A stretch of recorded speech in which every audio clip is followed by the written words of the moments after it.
Sa huling bahagi ng 2025, patuloy ang konstruksyon ng Metro Manila Subway, lalo na sa mga estasyon tulad ng Shaw Boulevard Station, na bahagi ng 33 kilometro linya mula Valenzuela hanggang NAIA. Inaasahang 75% ng right-of-way ay maaayos na by end 2025, at magkakaroon ng partial operation sa 2029 para sa mas mabilis na biyahe, mula 1.5 hour to 35 hanggang 45 minutes, na may tulong mula sa Japan JICA para sa modernong transportasyon. At bago natin ituloy, kung ikaw ay bago pa lang sa aking YouTube channel ay huwag kalimutan mag-subscribe at i-click na rin ang bell icon para lagi kang updated sa mga bago kong upload video. Sa kabuuan, patuloy ang progreso ng Metro Manila Subway Project, MMSP, at inaasahang matatapos ang right-of-way acquisition sa dulo ng 2025, habang ang Shaw Boulevard Station, kasama ang Ortigas, Camp Aguinaldo, at iba pa ay aktibong ginagawa. Target ang partial operations sa 2029, at full operations sa 2030 hanggang 2031, na magpapabilis ng biyahe mula Valenzuela hanggang NAIA. Malaki na ang progreso, na may ilang ulat mula May 2025, na nagsasabing nasa 50% na ang kabuuan, at target na 75% ng row, right-of-way, ay makukumpleto bago matapos ang 2025. Kasama rin sa main line ang Valenzuela, Quirino Highway, Tandang Sora, North Avenue, Quezon Avenue, East Avenue, Anonas, Camp Aguinaldo, Ortigas Avenue, Kalayaan Avenue, BGC, Lotan, Senate DepEd, FTI, at Bikutan, plus ang NAIA Terminal 3 spur line.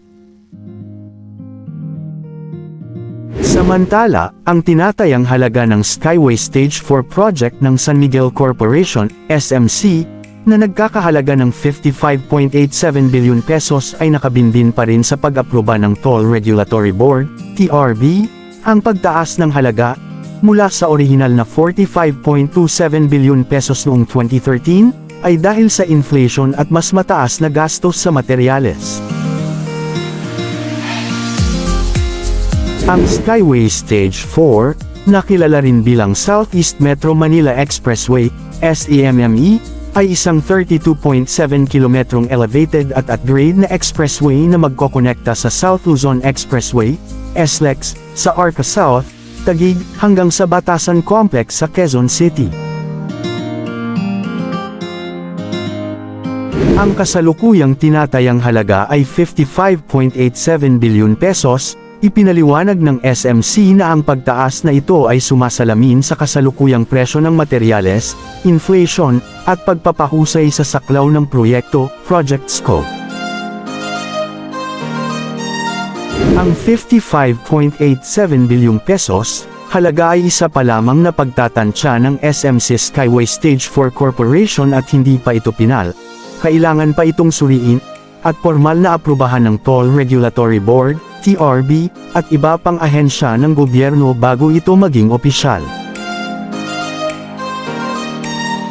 Ang proyekto ay hahatiin sa 6 na phase. Ang unang phase ay maaaring makumpleto sa loob ng 24 na buwan kapag tuluyan ng neresolba ang mga issue sa right-of-way, ROW, kasama ang gobyerno. Noong February 2025, nilagdaan ng SMC at ng gobyerno ang kasunduan para sa ROW Usage Agreement.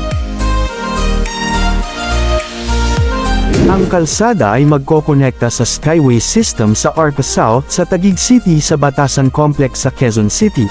Sinabi ng SMC na ang expressway ay inaasahang magbibigay ng alternatibong ruta para sa Southern at Eastern Metro Manila at magpapagaan ng traffic congestion sa kahabaan ng EDSA at C5. Pangunahing layunin nito na mabawasan ang matinding traffic sa EDSA at C5, at magbigay ng alternatibong ruta para sa mga motorista sa Southern at Eastern Metro Manila. Inaasahan na paikliin nito ang travel time mula Bikutan hanggang Batasan sa humigit kumulang 26 hanggang 30 minuto, mula sa kasalukuyang halos 2 oras. Samantala, sinimulan na ng Department of Public Works and Highways DPWH, ganap na alas 11 ng gabi ng ika-24 ng Desyembre, bisperas ng Pasko, ang rehabilitasyon ng EDSA, para ayusin na ang highway para maging ligtas ito para sa motorista, commuter, at mga pedestrian.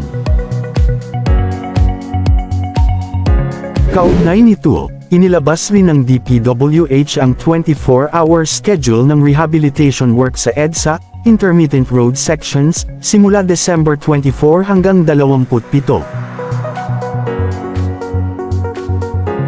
24/7 hanggang January 5, 2026 ang roadwork sa ilang parte ng EDSA partikular sa Makati at Pasay bilang bahagi ng rehabilitasyon ng highway na nagsimula noong December 24 kaya asahan ang pagbagal ng traffic doon.